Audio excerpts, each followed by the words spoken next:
But what? Oh, there are R&R? Yeah. Oh, okay. That's what you were doing. I was like, what are you doing? Let's start with something good in bucket fills, and you can participate if you were on Zoom. It's welcome, I promise.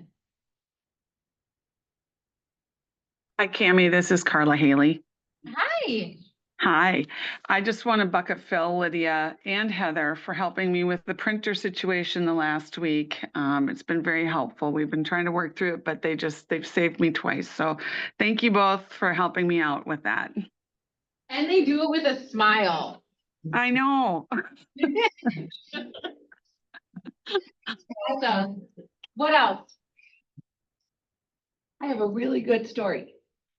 So, a week ago, my buyer, who I've been trying to help find a duplex for in Northeast, called me and said, I think I'm just gonna rent. Okay, let's talk. Tell me more about that.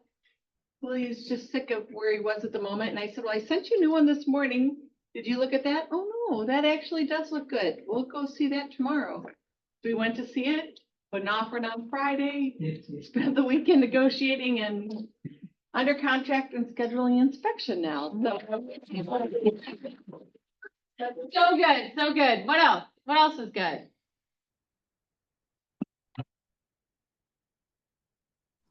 We have our massive Purchase in the Park event next weekend, and it's coming down to the wire, and it costs us like 25,000 to put this thing on, and it is all covered by sponsorship. Okay, this Wow. is great, you guys. When you said, I think last week you had like $20,000 worth of sponsorships or something like that. I'm like, I have never heard of that. And now it's fully covered. That's okay, great. so what is that? What do you do for your events? It's in Hawkins, it's at a park. We have 12 photographers that each of our clients sign up for a 15-minute photo shoot. So they get really quick family photos that they can use for holiday cards. We have a DJ, we have balloon artists, we have face painters, we have free food trucks, an ice truck, all paid for by our sponsors. Yeah. Let's talk about these sponsors. Who do you got? Let's talk about these sponsors. Who you got? Somebody's like- You can give them a shout out now so we all hear. We have 3 different levels of sponsorships. The top one is 2,500, be a part of the top level, and that gives you industry exclusivity. So you are the only vendor in that specific area of expertise. So we have one vendor, we have one inspector, we have our electrician, we have our handyman, we have our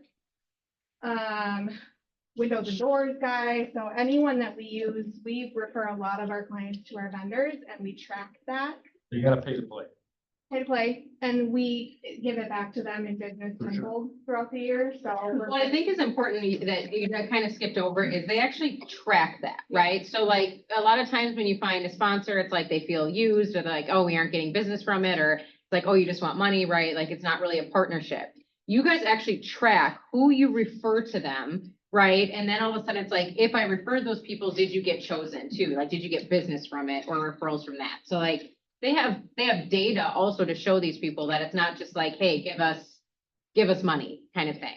So I think that's huge. yeah, right. we're working on a full like annual vendor program for next year, so that they'll literally buy in for the whole year, and that'll cover all sorts of events, including our newsletters, on our website, stuff like that, so that it'll be kind of covered the whole year and not have to worry about it. So that's another reason why we're tracking it. So And how many people come to this event? It was packed last. You invite your whole database? yeah, It and was we awesome. prayed for good weather. Last year we had some like random downpour, but other than that, Do you guys invite the whole database or just? oh yeah. And. Yeah, it's mostly past clients, we can. friends and family. We haven't really opened it up to general public. We have our farm right around that area. That's why we do it in Hawkins. So we invite the farm every year. So that started to eventually turn into business for us. But Says I have 45 and 50% chance of snow. No.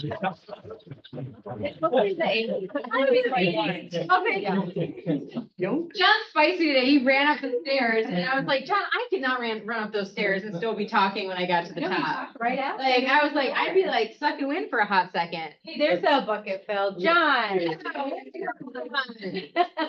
What else? What else is good? One more. For the elevator and he was like, I'm taking the stairs. Yeah, he'll walk right past you, like, no problem. What's another one? We got one more. I know we got one more in us.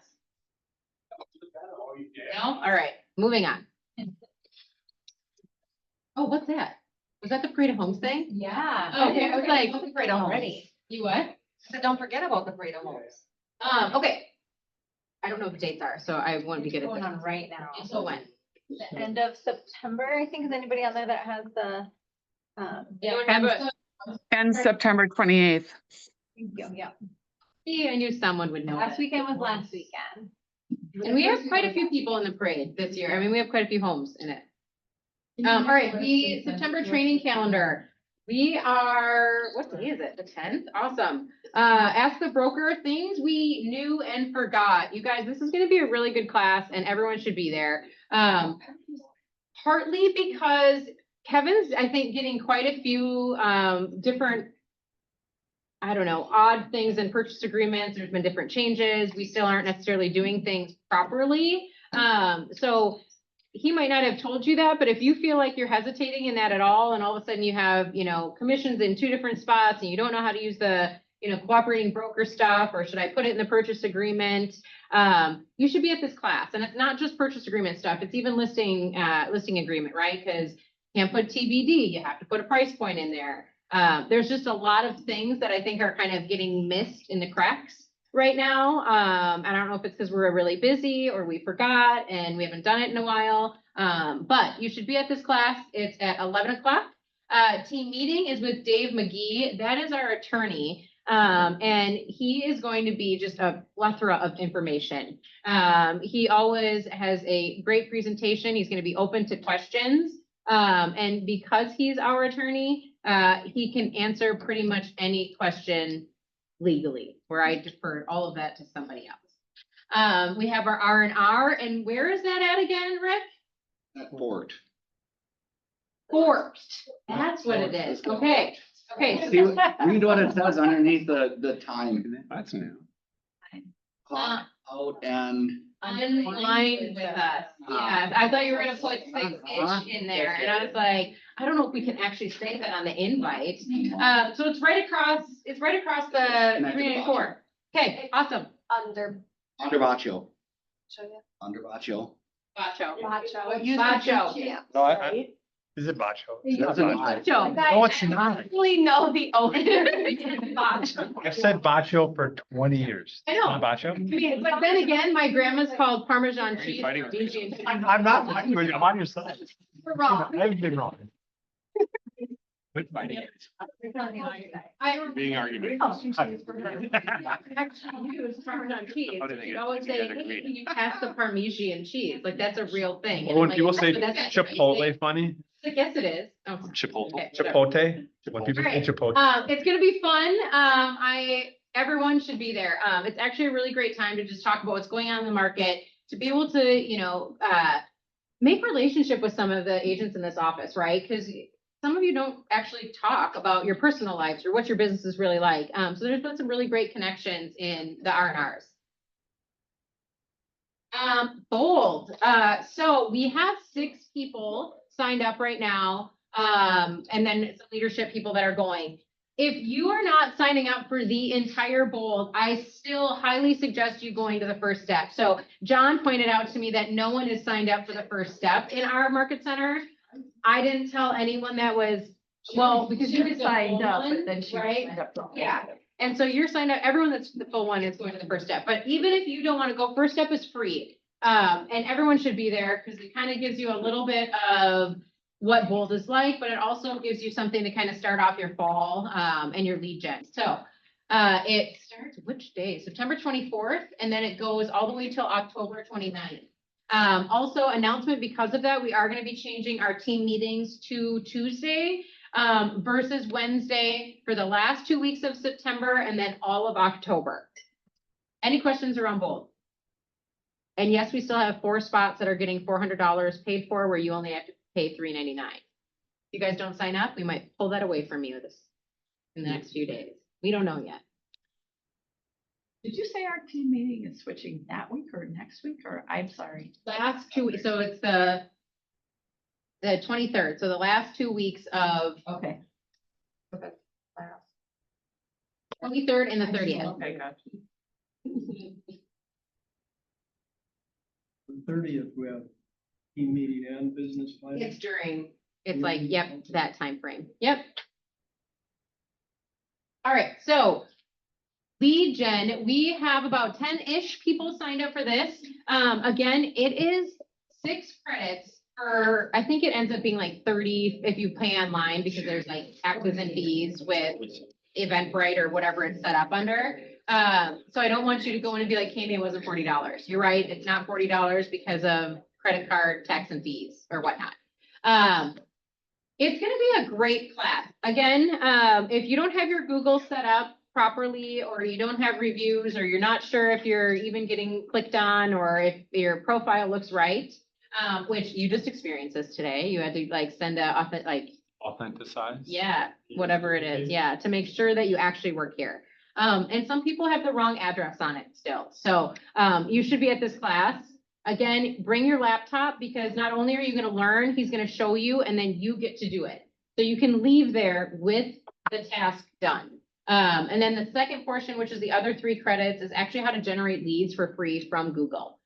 So if you guys are all way too busy and don't want any leads, you probably shouldn't go. But if you do want more leads and you're open to that, you should be there.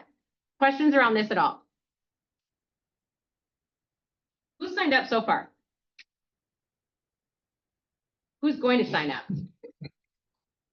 All right, perfect.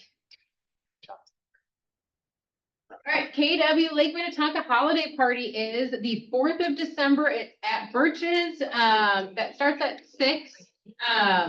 It's usually, I mean, we have the appetizers and it's heavy appetizers, quite honestly. It's not, I mean, usually you don't need much more than that. It usually goes till 10-ish.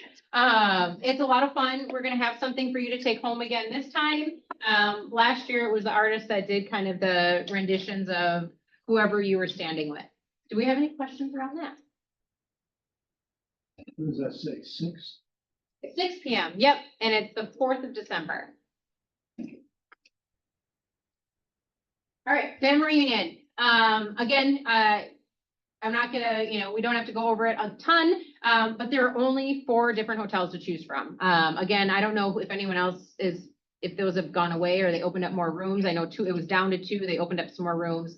So it was back up at 4. I think we have about 40 days left before the price point on that goes up. So if you're interested, I know a few people are willing to share rooms or want to share rooms so that it's a little bit more cost effective. Highly recommend going to family reunion. Questions around family reunion at all? Tony's going. It's gonna be awesome. Just stay there. He's just laughing back there. We don't even have to leave the stage. All right, Great North. You're like, we're not doing this, so. Hello. Right, so we are gonna talk about homesteading today, guys. So homesteading is always a great way for you guys to kind of get a touch for your clients, reaching out and making sure that they are homesteaded. So next slide, you wanna make sure you do it by, and one more. By the 31st. If they don't ever complete it by the 31st, they can always do it the following year and then it'll kick in that next year. So it's never too late. Next one, and then they can review their property tax statement if they want to find out if they are homesteaded. If it's residential homesteaded, it talks about it right here in step 1. And then next slide, you only need to do it once for the time that you own the property, so that or your clients, anyone who's homesteading. So they don't have to do it ever again, just once. Next slide. This was kind of a fun fact. If you have if your clients are purchasing a home, if they can relative homestead, they'll reach out to their county in that case, to get those benefits. How many of you guys use that? Has to be a direct. Meaning like, Daughter. Mom, your brothers, uncles, cousins. So that's kind of a fun fact. Next one, and then we have, so at closing, our team, Mel will email the client the link. So every county but Ramsey is online for homesteading. Anoka just hopped on board, so we have all of those links. If you guys want the links for the counties, we can absolutely send you guys out a list of the links for each county. Otherwise, after closing, Mel and her team always send out a reminder to the clients, make sure that they have property with the link. If it is Ramsey County, Mel will give them a copy of that paper homesteading application at the closing. Also send out an email reminder. Just remember your property.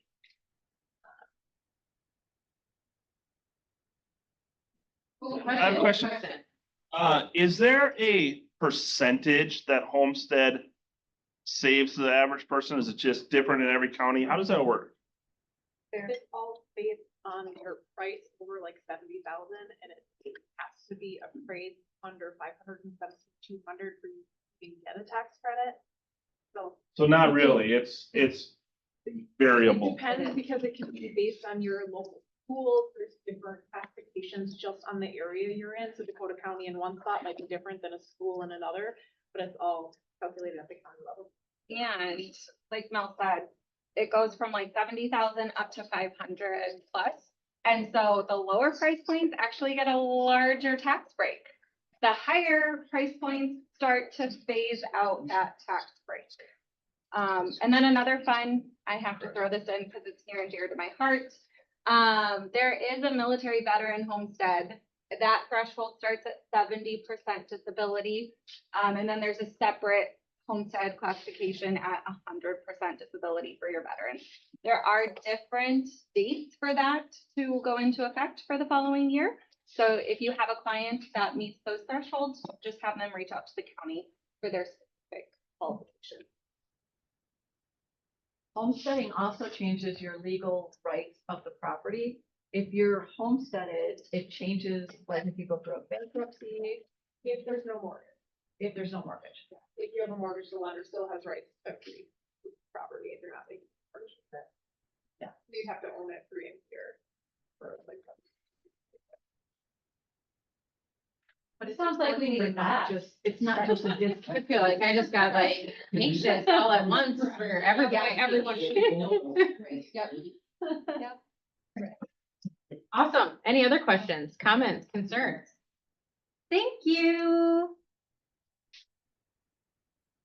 Okay, Jason, it's you. You get to give the cultural award. So I was given the Joe Cashmore Award last month by Heather. And I asked Candy today to give me a little bit more information about Joe Cashmore, who he was. And you didn't quite know him, correct? But I learned a little bit about passed away from cancer. He was someone who really drove culture in our community and really strived to make Keller Williams a good place to work and belong. I played football. I was a really average quarterback in college, and I give this. First of all, award- if you played college football, I don't feel like you. I were was pretty average. I was pretty but average. Whatever. Anyways, my analogy here is I played quarterback and it was always really good when you had a really good offensive line. And your offensive line protects you from stuff that can go wrong, like getting sacked and beat up and all that stuff.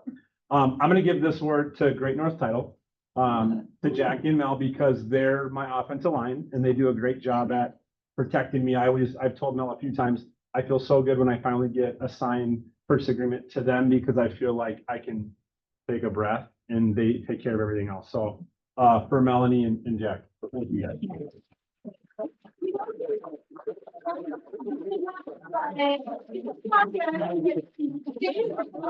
Right now, he's like, oh, she is squirming in her seat. Well deserved. Oh, that's a great picture too. I didn't even see the picture. Helping out the team. Right? Yep. I don't think you're getting it.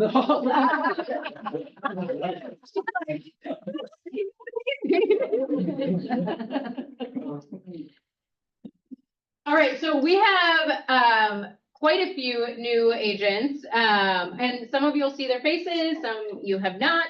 So we have, is it Samantha or Sam? Does she want to be called? Either or. Okay. Usually goes by Sam though. Okay, so Samantha, Aaron, Edgar, and Marjay are both all new agents in our office. Two on the left side are on Billy Pauling's team, and then Sam is part of Jason Johnson's team, and Aaron is brand new by herself. So welcome.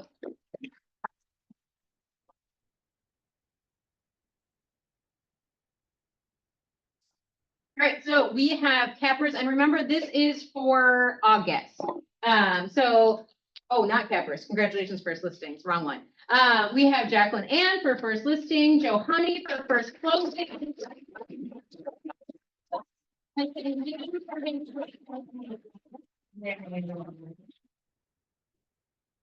So Johanny has been putting a lot of time in, and I texted her the other day because she had done an open house like in the summertime, right? And I panicked because I was cleaning out my garage and I couldn't find my open house signs, and I've been staring at them for the last month and a half directly across from my desk because that's where she dropped them off. And I think she was terrified. She's like, "Oh my gosh, I lost your sign." So she's been, I mean, open house every single weekend. So I'm really proud of her. All right, cappers, for August, we have Colleen, Jeff, and Justin. The billboard that the Homer's team has in case you drive past it. Where is it located? Excelsior. Yeah, I mean, it's a big, huge sign. So, good for them.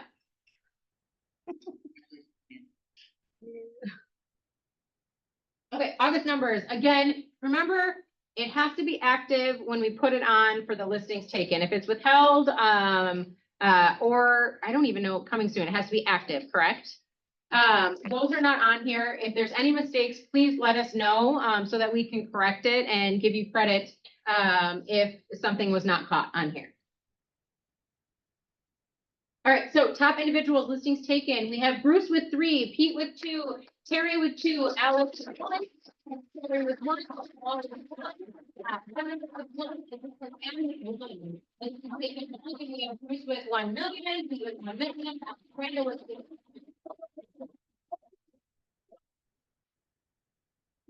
Paul with 5 million, Jennifer with 439, and Becky at 1.5. All right, we have closed volume top individuals for August. We have Julie Herman with 5.8 million.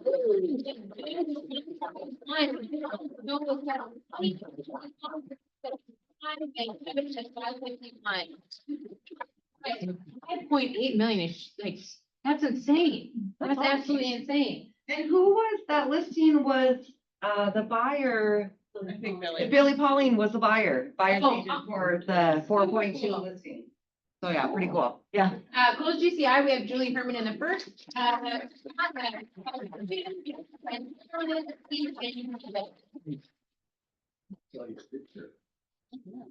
You guys moved over, I see. Yeah. I can still hear you. You asked me why. Top individual teams listings taken. We have Brahma Real Estate.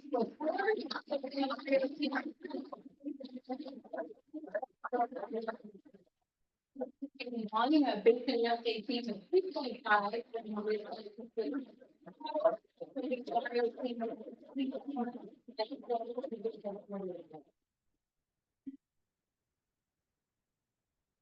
Closed volume for top individual teams. The Jose Hilario team was 1.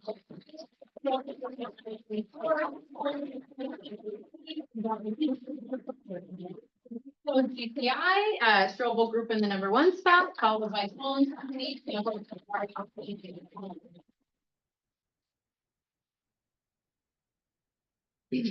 Top teams listings taken. Sorrento team with 3, Desmarais with 2.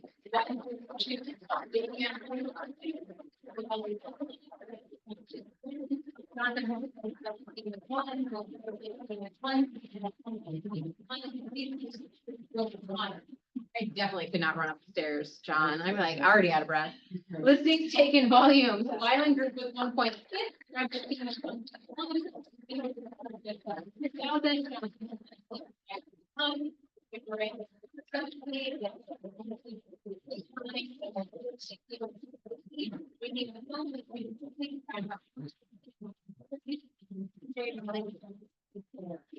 I like this.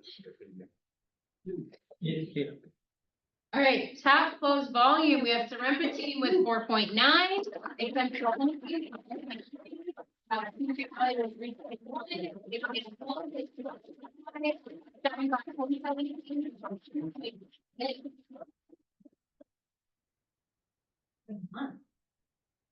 Closed GCI, Serpentine in the number 1 spot, except for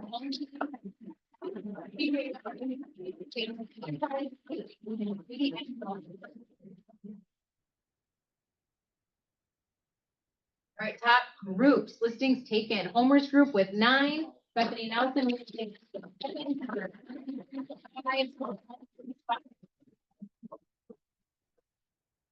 Listings taken volume, we have 13.8.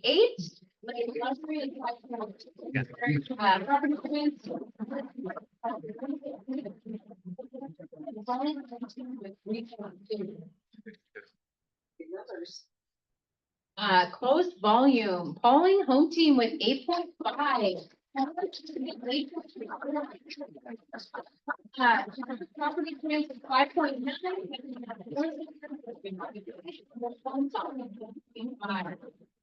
Closed GCI, we have the Pauling Home Team in the number 1 spot, Desert Property Twin.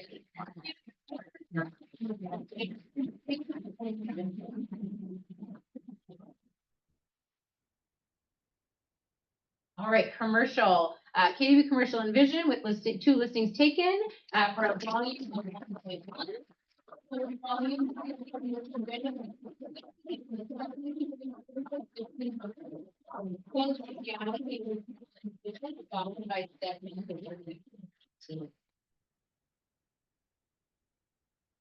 Guys, what did we see different with those numbers? I mean, those were There huge, was some big numbers. in. huge numbers. Yeah, very And a huge long numbers. list. The list was long. And the list was long. Sorry, I was just getting it. Sorry. Okay, so year over year, let's talk about that because I think looking at those numbers and then you see it and also Heather reminded me when we're looking at contracts written, sometimes we think that the number is going to be higher the next month or the upcoming month because our contracts written are like surpassing what we were the year before. However, what she just whispered into my ear a little bit is we are really, really good at not getting our contracts written in until it's closed. So, because they're not put in right away, right? Sometimes those contracts written, that number, can skew this number by quite a bit, right? Because all of a sudden it's really not a contract written. It was a contract written and closed within a 2-day period of time, which meant it's in the same month. So if we do want these numbers to be more accurate, it would be really awesome of you that when you send it to your title company or whoever else, you also put it into command so that we can track actual contracts written. Because like you, right, we run a business, we want to be able to give you the right numbers. Because there's been a few months where I'm like, oh, it's not tracking right. And she reminded me that's why. That includes submitting the commissions tab. That's how that's counted. Yeah. Is the submission of the commissions tab. And usually that's late on most agents' parts, but. A lot of people do that at the very end when they close the deal and they have their all phone sheet. So if you guys have questions ever about like contracts written and then closed and why that might not be ahead as far, that's why I want you to be able to understand the numbers and you're not like, that doesn't make sense, right? So this is us last year versus this year. So we have closed units of 101. Year before we had 112. Our closed volume though was 65.7 versus 58.5. So we are still trending very high on volume is incredibly high for us still, where our units are behind a little bit. Listings taken, we took 69 listings versus 64. Listings taken volume, we have 52 versus 40.7. Listings sold, we sold 46 versus 43. And then this year the volume for that was 31.3 versus 21.6. So in contracts written, We have 104, and then last year was 110. So potentially, we could only have 3 contracts written for the next month if you guys did all of your 101 of written units in the same day. That's for 66.9 million versus 57.8. And closed GCI, we are at 1.8 million versus 1.6, which means you guys were making a heck of a lot more commissions this year than we did in previous years, which is awesome. Our profit share was by 5,105 versus 7,261. So you're probably gonna ask some of that too, right, of what the expenses are. I don't think our expenses really changed all that much for profit wise. Some of that also has to do with units, right? So when we go into our profit margins, a lot of times we're getting the broker admin fees as well. So that's how we kind of calculate that, if you have questions around that. What do you guys see of this, or what comments do you have? Like, are you guys proud of yourselves or no? Like, because I would be if I were you. I'm proud of you. Got a weird look up here. One of the. Kevin, I think, even with the last year, right, high mortgage rates, high, talking about maybe the market switching, talking about some of those things. Our let's say close, higher mortgage rate. yep. Yeah, just the conversations, right? That was just but if you look at closed units, our units are actually down, but the volume is up significantly again. Which is in both on closed and on, we're up on listings taken, but the volume there too is. It's one of those things where we gotta not falsely believe everything is good with the, because we're getting paid, right? It's one of those things we wanna track at the units too, what's going on there.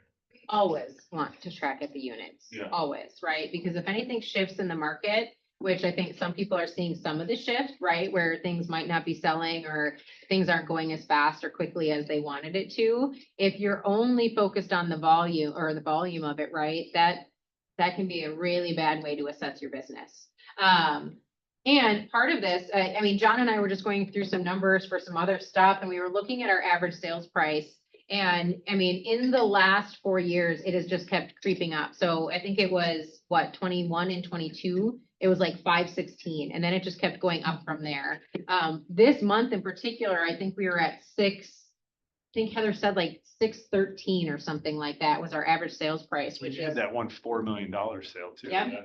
Yep. So I'm like, and sometimes when you see that, excuse it, right? But then over time, it's still gonna keep like moving forward and push it up in the end. So. And I'm seeing a lot of you like increase your sales price as well, even if it's not a $4 million. I mean, it's kind of each year it keeps creeping up, but that can shift at any point in time. Next. Well, that's it. Oh, yeah, because we can't do the Laura's not there yet. Well, we have some time. Do we have anything that we want to chat about? We got about 25 minutes. Is there topics you want to chat about today or things that you're coming up against? I know we had an AI class yesterday. Some people had some big questions around that. Some people are doing awesome things with that and getting wins. So floor is yours. What do we want to chat about? I do have a question. We would love to bring a Canva training session here sometime in the next week or so because it did go live. So everyone has access now to Canva Pro, but you do have to, if you're already in Canva, you do have to switch over some things. And so we would love to be able to offer a class like that, but we're not sure where to pepper that in, where people would come to it, either via Zoom or in person, so that we can help walk you through and troubleshoot maybe some things as you move your stuff, your brand kits or anything like that over. That's great. Not a Come. I used it. No reason you. And I actually designed some for sale signs and open house signs on it. It took like 10 minutes. It was super quick. Templates that were Yeah. on there. Yeah, and then you just export it and you can like put on any signs you want to buy, like. Melanie, you got. I'm sorry, what was that?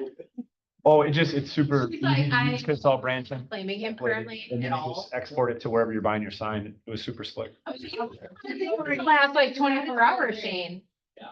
Yeah. So I have a question. I already have a Canva Pro Yeah. account. So if I now, will everything transfer over? No, not currently. So that's why, here's the thing. It launched and like anything, there are some bugs that need to be worked out, right? So I've been tampering because I have the same thing and I'm trying to get my brand kits over and all of this stuff. Some things are not released yet because they're releasing it like slowly as everyone's trying to get on it at the same time. So if you have a Canva account right now, I would say keep your Canva account right now, right? And then come to this class, and that's part of why we have the class, is to try to get it kind of moved over. The cool thing though that you can do, if you open up Canva, the one that is offered to us through KW, you can still share all of those templates with your Canva Pro. And then just click on it if you have a brand kit, and it'll change all of the colors, all of the fonts immediately for you. So you can still utilize it that way right now until we do a full class and a launch on it. Because it is a little difficult to navigate currently. And I think as an office, we also have to open up some files for you guys so that you have templates to use, if that makes sense. So the bugs are figured out. You can and totally then- wait. So in Wait class, for the class. yeah. Wait for the class. I just Yeah. feel like sometimes it's hard to really explain something if it's not fully figured out. So I And for totally those of do us that that have a too. pro account, Yeah. like we use it all day, every day, so I'm not gonna switch over until. So Yeah. we did it in October. I just didn't want to like delay it. Yeah. If people were like, I gotta get my stuff Yeah, yeah, in yeah. there. Okay. Then One we'll for look the at class, maybe, one for people that don't. If you don't have a Canva account at all, like you Just go in there. you can just do your thing, right? It's a matter of like trying to Switching mesh over. them, and switching over is just slightly difficult right now. So Shane, you could go in and start your Canva account if you And it would we don't even know what it is. Do we, just go into command. Like what's And there's a banner. at the command? top, and you just click it and then it opens it. I know, for real, what is? Sandy, what if you had a class for non-users? Yeah, that would be, I think that would be helpful, and then one for users. Okay. Yep, because for new users, it's working beautifully. It's great, right? It's just if you already have an account, there's some hiccups, which kind of always happen. So, with any new And is tech. it in design?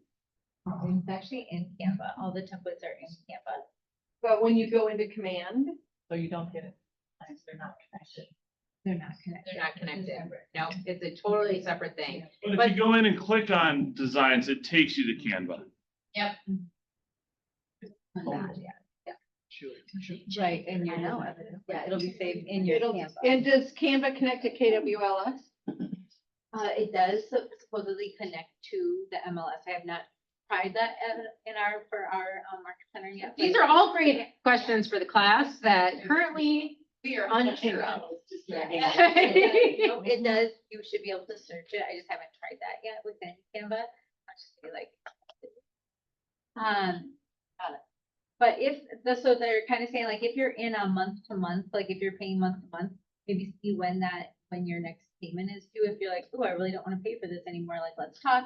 If you signed up for the year and it's not coming up for a while, then you can slowly transition and we'll have a class up here for moving your stuff over. If you're new to it though, it's pretty easy to use.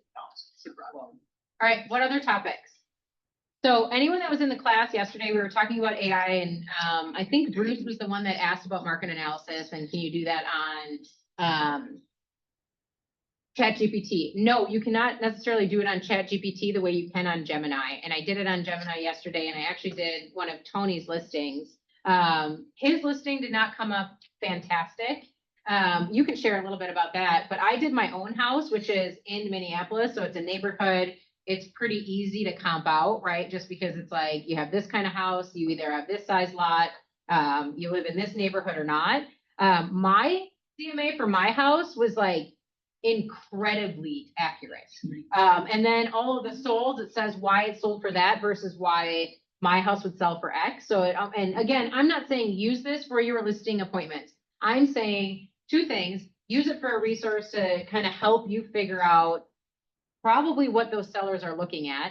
And two, if it's wrong, right, and a seller is going in and putting it into, Gemini or ChatGPT, they're going to be like, well, my house is actually worth this because I asked whatever AI asks. So you need to be ready to combat that and to look at that. I would highly suggest doing it on every single one of your listings so that you know that. It's the same thing with the buyers, right? You're going into buyers appointments and they have all these questions that they have generated on AI for you to answer for them. And it's becoming more and more prevalent as I'm talking to different agents or they're looking you up as an agent online. Which again, another really great activity is go look yourself up on ChatGPT. Like yesterday I said, how, if someone looked me up on, I did it on both, what would it spit out, right? It was great information, but it's gonna go in detail about who you are as a real estate agent and like your reviews, everything. Questions around that? Tony, do you want to talk a little bit how yours was not accurate though, because of like where you were working and the things? Because I think for a second, right, it was like, oh no, if people can get this for sale by owners there's a lot of information that they could gather for that, right? However, with yours, we realized like it can't distinguish different things that we as a human can help distinguish in the pricing aspect. Yeah, I just think it was highly variable. I mean, if there was a $2.5 million new construction listing on 2 acres, Gemini pulled up a $9 million lake listing that it compared to some $1 million sales. It was just kind of all across the board. It didn't really give a whole lot of detail. Like I think on a property like that, I think I would have had to plug in a lot more data points for it to know what it needs to compare and contrast to, but. Which for you is great, like you could do that on your own to get better data, but like to the seller, they might just be like, do a market analysis and then that's what they believe, right? They're like, oh, well, mine's way better than the 1.2. It might not be like the $9 million one, but I don't think it should be discounted by $3 million. You know what I mean? So it's like, you just have to be aware of that because we all know what that looks like. I did one for a buyer yesterday and it was interesting because it was 17 acres up in Nisanti and they're putting an offer in and the same thing. It was comparing to 5 acres or nothing. And then I had to be very specific. I need 15 to 20 acres. Yeah. And then it did better. Yeah. Okay. But it conditioned it, it's never gonna say condition. Yeah. That's the big question mark, right? It's like the condition of this house is not gonna be the same condition as its neighbors. Which sometimes the thought of the seller thinks that the condition of their house is much better than what it actually is, right? So like, it's one where that's where we truly need to be able to have all the information possible when going into these appointments. So utilize it as a positive, not necessarily like, and be able to know what they're gonna ask you. I mean, at some point, you can also go in there and be like, I'm guessing you looked this stuff up. We used to say that all the time. Did you get that information on Zillow? Like, think of it that way. Did we not ask that question a lot? And they're like, well, Zillow says it's worth, $3 million. And it's like, well, Zillow's not accurate, right? So at some point you can start going into these appointments and saying, hey, did you use AI at all to ask any questions about what your house is worth? Like, it's an easy question. And either you know that they have or they're not. And they're like, no, I never even thought about that. Checking Zillow. What? It's like checking Zillow. Checking Zillow, right? And- So now you're prepared for that appointment, right? And you can do it in a buyer's appointment too. Be like, hey, I'm guessing, I've seen this a lot, that buyers are going in and asking AI for various questions. What did you find in your research? Like, just hit it head on, because it's so much better than them coming in with this like list of questions that they're like, ooh, I'm gonna get them, right? Like, because you kind of do that sometimes because you want to be prepared as the buyer or the seller. What else? What else is going on that you guys are coming up against right now? Some challenges, positives. We had 2 buyers cancel during inspection and never asking for any fixes to be made. Like, okay, radon is 8. That's high, but that can be fixed. And so I'm seeing that people are quicker to cancel than they used to be. Yeah, that's just pressure on finance. Okay. So it might not even be due to the inspection What was the situation. other reason? Was it both radon? Well, radon, and then they felt like there were just too many little things. I was like, little things can be fixed if they're about, but it's a different temperature than it used to be because people used to be like, oh, that's little, I'll be fine. Yeah. That's radon, I'll be fine. And now people are like, oh, Do you think it's, maybe a pre-inspection conversation to go back and have? Yeah. No home is perfect. We're gonna find lots of different things that could be a problem. The great thing is you want this house and there's usually a solution to every problem Yeah, the buyer's agent or the? as a buyer's agent. And you can ask the sellers to take care of it, Yes. right? I think some of that is prep me for the worst, so when it's better than that, I'm ready. And I feel like some of our, I think as a buyer's agent, it's easy to expect things to be right instead of a house. Right. Yeah, so we just have to change that mindset before they even get that report back. That happened to me early in the year. I had two that happened to, and then I changed my conversation. The buyers? Yeah, on the buyer buyers side, backed out? two backed out. And I kind of changed my conversation beforehand, and I said, this is gonna give us leverage to either have it improved or have price reduction. So this is really important, and to find something is good because we're finding it now rather than finding it later. And that really changed the whole kind of way they looked at it after. What are inspections looking like for everybody? I mean, when you're requesting stuff, are like, obviously that it's a change for a lot of people where we didn't have inspections for quite some time. Or if it was minimal and it was like, oh, for my information, I'm getting inspections. What do those negotiations look like right now? And I'm asking this because there's people that might not have ever experienced this, right? Or it's a reminder of like, hey, this is the norm right now. We're not just asking for minimal you know what I mean? What do they look like currently? Most of them that we're writing, I don't know if this just got covered, I was doing that quick video for. Yeah. EW, but most of them that we're writing are either, for information purposes only, we won't ask the seller for any request, or we're putting the first $2,000 worth of findings will be covered by the buyer, and do it that way as well. So we're also doing inspections. I'm competing with someone else in the office. Yeah, that should heard this, right? But if you got best and final, we're doing the shorter inspections, the 1 hour inspections before you actually submit the offer. Because here's the win in that. Okay, so let's just say that you show a house, there's going to be 8 offers. You show it on Friday, they're going to do best and final on Sunday. It gives us tons of time. So schedule a showing, tell the agent that we're going to do an inspection for an hour on Saturday from 10 to 11. And we will not disclose anything that we learn to you at all, right? You go and do the inspection, our clients get super comfortable, you submit your offer.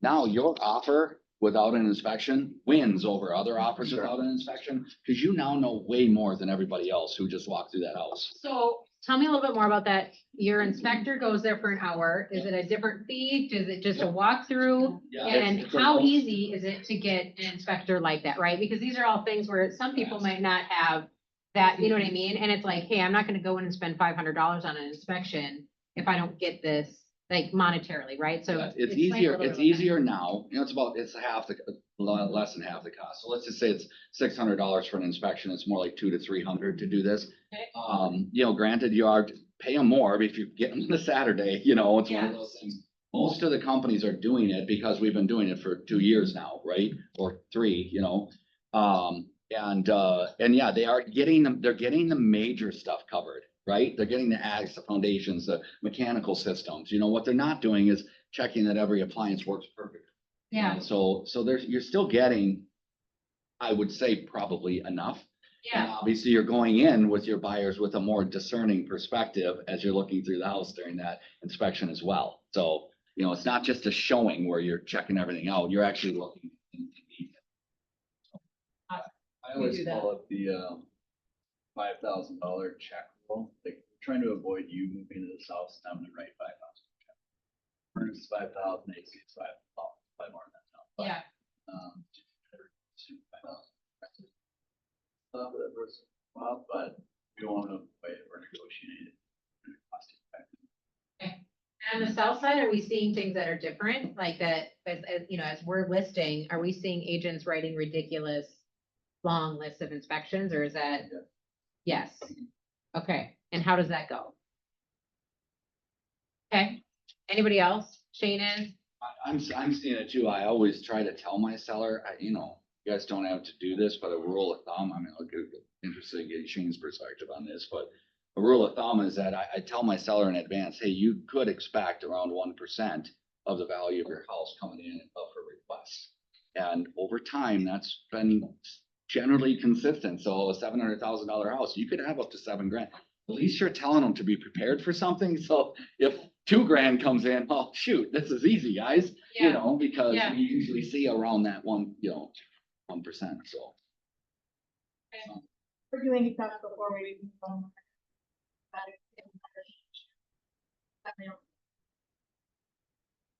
And we do, but they're not.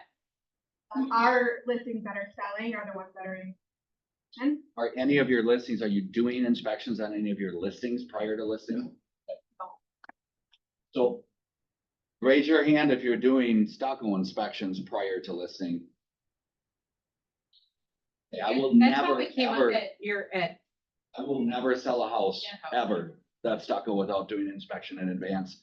Guys, if you put that house on the market, you sell it, they will do a stucco inspection. It's be insane to not if there hasn't been one in the past. And dealing with that potential cost and the stress and anxiety that comes with it at that time, it can be overwhelming because you already have the deal put together, you know, but if you get ahead of it, you control it. And No most matter of the the time, age? what's No that? matter the age of the home. The age of the home is very different. Yeah, like 1990 to 2010 for sure. Anything in Minneapolis or St. Paul that's older, that's sand-based stucco is totally different. So that good point. But I think we had this nevertheless, discussion at your guys' listing, and that was kind of the consensus from everyone there was to it prior to listing the property. Is that not, do you guys remember not. not to do it? What's your cost on that? It's hard because it's highly variable. Those Yeah. stucco Yeah, tests they are were, highly yeah. inaccurate. Yeah. Absolutely they are. I had one that checked out 98% failure rate. They tore it off and it was maybe a 2% failure rate. They hit the pig foam insulation and said it was dry rot because it gave a zero moisture read. And they just so happened to hit the spots where that foam was rather than, you know, getting behind it. and so that, Where insulation is. and there is a point, and it's no different for an inspection. You have to have the right person. I've never, ever failed. This was the guy the courts used, by the way. The guy who tested it. CMT, was it owner CMT? Yeah.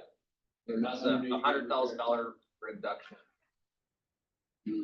Yeah, I watched them tear it off later because I went and visited after they sold the house. The buyer was tearing it off. They're like, we didn't need this. Okay, so we have multiple opinions. Anything? Experience can change it all. That's just, it's hard. and you guys, There's no perfect answer. there isn't, and it's also, and we've had zero failure on any of them with Antonio at Structure Tech. Actually, with my own company, I've taken off 6 or 7 of the homes of stucco. And it's been literally within like 6 inches, right? So, but there are ways, like if you test it, there's ways to verify after you see within the cavity that there's moisture. You can go to the inside of the house, take the sheet rock off, you know, Okay, so and this verify. is interesting because I'm like, is this something that like a class could be taught on this? Because I feel like if there's a lot of variables and we have no idea what that means, and I'm sure there's you what? Yeah, usually you show up and there's lunch for sure. But that's the thing, agents always show up when there's lunch. But I mean, is that worth a class? Like, right? I mean, we do wet basements all the time. This seems like this isn't a $5,000 fix. This seems like a very large, like unknown, right? Is that something that someone that knows, an inspector that does it would be willing to teach a class on that? Because I feel like even in this discussion, there's a lot of, I would do this, I would do this. There's a lot of the variables, like, how do we know? It's if not it's our the place right- to say. What? It's not our place to say. We shouldn't be advising. It's not, but should we know the We should know, information? That's what I mean, But like, there yeah. is a limit where you should step out. Yep. and say, here's the professional. And I think that's right now where that seems variable. And what, like, even, you know what I mean? Like what the information potentially could be. So it might be good to have a professional that's really great at what they do. Well, you're shaking your head back here. What do you have to say? I think that's super important. You can't tell someone, maybe I should get this inspect. I just think know your place is very important. I think the challenge we sometimes might get in is if we think, oh, that could be a $5,000 fix and it's a $50,000 fix, there's some trouble there. If there's not an issue, there is an issue, there should be some challenge there. Even on the, inspection before or not, if I'm gonna list my house, I get it inspected and find there's $100,000 that I had no idea I had to know about before. Now you're telling me I have to do a reduction. Oh, now I'm ticked off at you. I'm not necessarily ticked off at my house. And you just, and I don't, when we fill out our, disclosures, right?